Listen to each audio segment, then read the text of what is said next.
बात करते हैं भोपाल की।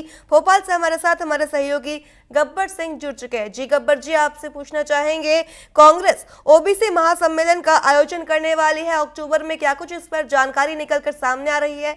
और इसके साथ ही ऐसी कौन सी खबरें हैं जो आज दिन भर भोपाल में सुर्खियों में रहने वाली है? बता दें कि ओबीसी को लेकर के एक बड़ी सभा होने वाली है कांग्रेस की तरफ से, और इसकी तैयारियां भी पूरी जोर शोर से की जा रही हैं। आपको बता दें कि जिस तरीके से जो ओबीसी को 27% आरक्षण की मांग चल रही थी, आरक्षण की मांग चूंकि कहा जाए कि सरकार ने एक सर्वदलीय बैठक बुलाई थी सीएम हाउस में जब सर्वदलीय बैठक बुलाई थी, उस वक्त में मुख्यमंत्री डॉक्टर मोहन यादव जी भी थे।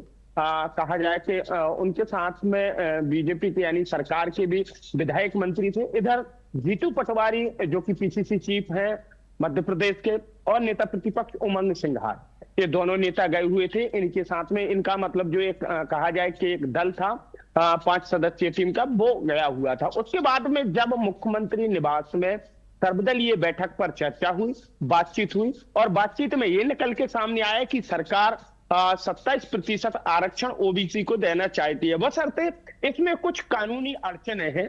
इन अड़चनों को कहा जाए कि दूर करने के लिए सरकार जल्दी ही काम करेगी। वो जो अधिवक्ता है, जो कानूनी कायदे से जो कानून को देखते हैं, यानी वकील है, वो पूरा इसमें मसौदा तैयार करेंगे, और जल्द ही पूरा मसौदा तैयार होकर के सरकार के सामने रखा जाएगा और विधानसभा के पटल पे भी आएगा। और जो ओबीसी वर्ग है, इसे 27% जो आरक्षण देना है, वो कहा जाए कि मिल जाएगा। लेकिन पहले जैसे ही उधर से जब ये बात पूरी हुई थी, तो नेता प्रतिपक्ष उमंग सिंघार ने कहा था, हालांकि मिठाई भी बांटी थी उन्होंने अपने बंगले पर, नेता प्रतिपक्ष ने पीसीसी चीफ जीतू पटवारी समेत सभी के लिए मुंह मीठा कराया था। वो कहा था ये हमारी जीत है। हालांकि उन्होंने ये कहा था कि ये जीत तो हमारी 5 साल पहले ही हो गई थी, क्योंकि जब कहा जाए कमलनाथ जी ने ये आदेश लागू किया था, लेकिन 18 महीने में सरकार गिर गई थी। उसके बाद में इन्होंने ठंडे बस्ते में डाल दिया। जब कोर्ट ने कहा, कोर्ट में आवेदन गया, कोर्ट में मामला गया, कोर्ट ने सुनवाई की, और कोर्ट ने जब कहा जाए सरकार से कहा कि क्या कर रहे हैं आप, तब जाकर के ये सर्वदलीय बैठक बुलाई गई। और वो भी इन्हें अपनी मर्जी से नहीं बुलाई, वो तो कोर्ट की वजह से इन्हें बुलाना पड़ी। और इस वजह से इन्होंने ये सर्वदलीय बैठक बुला करके ये दिखाने की कोशिश की है कि हम ओबीसी वर्ग के पक्ष में है। लेकिन इनका ये भी कहना है कि इस बीच में जो कमलनाथ जी ने जो किया था, उस समय आदेश दिया था, उसके बाद में जो ओबीसी वर्ग के लिए नहीं, इन्होंने 27% आरक्षण दिया, और उसके एवज में वकीलों के लिए 100 करोड़ रुपए दे दिया। यानी 100 करोड़ रुपया अभी तक अगर ओबीसी के लिए आरक्षण उसी समय दे दिया होता, अड़ंगा नहीं लगाया होता, अड़चन नहीं लगाई होती, रोक नहीं लगाई होती, इनकार नहीं किया होता, तो ये 100 करोड़ जो काले कोटों को दिया है, वो काले कोटों को ना देकर के ओबीसी वर्ग के लोगों के लिए मिलता, उससे उन्हें फायदा होता। ये कहा जाए कि कांग्रेस ने इल्जाम लगाया था। लेकिन अब एक बड़ा सम्मेलन, बड़ी सभा होने वाली है, और वो कांग्रेस करेगी। इधर दूसरी तरफ आपने कहा कि मध्य प्रदेश में और कौन सी खबरें हैं, तो आपको बता दें कि मुख्यमंत्री डॉक्टर मोहन यादव चूंकि उज्जैन और इंदौर दौरे पर है, जिसमें कहा जाए कि इंदौर में स्थानीय कार्यक्रम में मुख्यमंत्री जी शामिल होंगे, और उज्जैन में चूंकि 11:40 पे उज्जैन से इंदौर के लिए रवाना होंगे।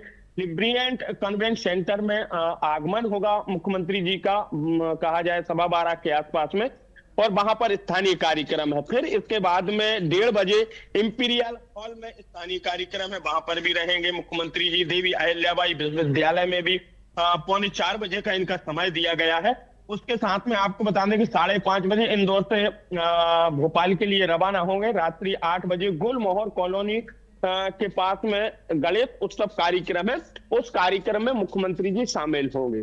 और इसी के साथ में ये भी जानकारी लगी है, हालांकि अभी मामला क्या है ये अभी निकल के सामने नहीं आया, कि जो मध्य प्रदेश के कोतवाल है वह भी भोपाल आए हुए हैं। उनकी क्या मांगे हैं, क्या नहीं मांगे हैं, और कितने लोग आए हुए हैं, अभी तो ये जानकारी नहीं मिल पाई है। लेकिन पता ये चला है कि वह भी आए हुए हैं, और वह भी अपनी मांगों को लेकर के शायद सरकार के आगे गुहार लगाएंगे। हालांकि मामला क्या है ये तो अभी नहीं कहा जा सकता। दूसरी तरफ बीजेपी ने नेता प्रतिपक्ष उमंग सिंघार के बयान पर पलटवार किया है। नेता प्रतिपक्ष ने यह कहा कि जो कहा जाए कि सरकार है, सरकार आदिवासियों के साथ में दुर्व्यवहार कर रही है। आदिवासियों को उनका कहा जाए जो हक है वो नहीं दिया जा रहा है। इधर दूसरी तरफ बीजेपी ने ये कहा है, विशेष तौर से बीजेपी के विधायक हैं जो कि भगवान दास सबनानी जी, उन्होंने कहा है नेता प्रतिपक्ष आदिवासियों को बांटने का काम कर रहे हैं, ना कि बीजेपी नहीं कर रही बांटने का, और ना बीजेपी मुंह देखा काम कर रही। आदिवासियों के पक्ष में कल भी थी, आज भी है और कल भी रहेगी। हालांकि मामला जरूर ये समझ में आता है कि जो आदिवासी वर्ग है और पिछड़ा वर्ग है, ये मध्य प्रदेश में कहा जाए कि एक राजनीति का एक स्तंभ बना हुआ है। घूम फिर के चाहे पक्ष का कोई नेता हो, विपक्ष का कोई नेता हो, मंत्री हो, पूर्व मंत्री हो, ये तमाम जो भी हैं ये कहीं ना कहीं आदिवासी, पिछड़ा वर्ग और महिलाएं, इन पर घूम फिर के राजनीति का केंद्र बिंदु बन जाता है। जी जी गब्बर, मौसम को लेकर के क्या कुछ अपडेट है भोपाल में? जी बिल्कुल, देखिए मौसम की आपने बात की तो अभी मैं आपको बता दूं, आसमान चूंकि खुला हुआ है लेकिन बादल है और कभी भी पानी बरस सकता है। हालांकि सुबह थोड़ी सी रिमझिम बारिश हुई थी और कहा जाए कि जो बैरसिया है वो विदिशा, शमशाबाद, इसके बीच में अच्छी बारिश हुई है मॉर्निंग टाइम में। करीबन 6 से 7 के बीच में अच्छा पानी बरसा है। और आज आपको बता दें कि मध्य प्रदेश के ऐसे कई जिले हैं जहां पर बारिश की कहा जाए कि अच्छी हो सकती है। मौसम विभाग ने अलर्ट भी किया है। लेकिन दूसरी तरफ जो नदियां हैं, विशेष तौर से जो जिन्हें हम रिफ्टे बोलते हैं, रिफ्टा बोलते हैं, यानी नीचे नुमा उनका पुल होता है, ऊपर नहीं होता है, जो कि जब नीचे होता है तो जो पानी आता है तो वो जल्दी ही सड़क पर पहुंच जाता है। ऐसी कई जगह हैं, जैसे कि सागर की विशेष तौर से ये इधर से अगर हम देखें तो सागर के लिए देखें, सीहोर के लिए देखें, विदिशा के लिए देखें, होशंगाबाद के लिए देखें, इटारसी के लिए देखें, आपका रायसेन के लिए देखें, ये यहाँ तमाम बड़े ऊंचे पुल बना दिए गए हैं। लेकिन कुछ जगह ऐसी है, जैसे अगर हम बैरसिया से तुरंज के लिए जाते हैं तो बीच में वहां 2 नदियां पड़ती हैं, वहां पर छोटे पुल हैं। इधर हम विदिशा से शमशाबाद के लिए जाते हैं तो वहां ऐसी 2 नदियां हैं, वहां भी छोटे पुल हैं। वो नदियों का पानी पुलों से लगा हुआ है। हालांकि दोनों तरफ बैरिकेड लगाए हुए हैं, पुलिस भी चौकन्नी है, पुलिस भी वहां पर लगाई गई है और लोगों को हिदायत भी दी जा रही है। फिलहाल में अभी लोग निकल रहे हैं, लेकिन अगर बारिश होती है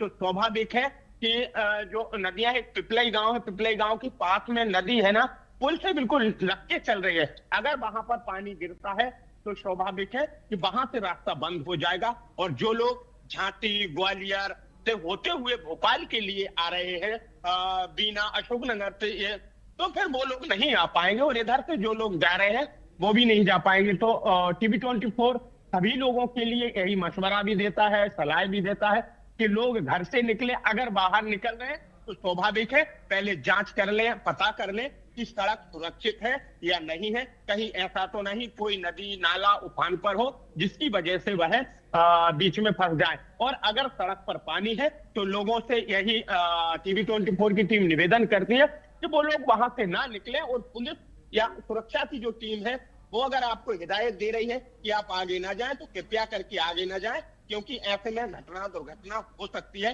क्योंकि बारिश का मौसम है और पानी जबरदस्त अभी भी बरसना है। कई जिलों में पानी लगातार बरस रहा है जिससे लोग परेशान भी हो रहे हैं।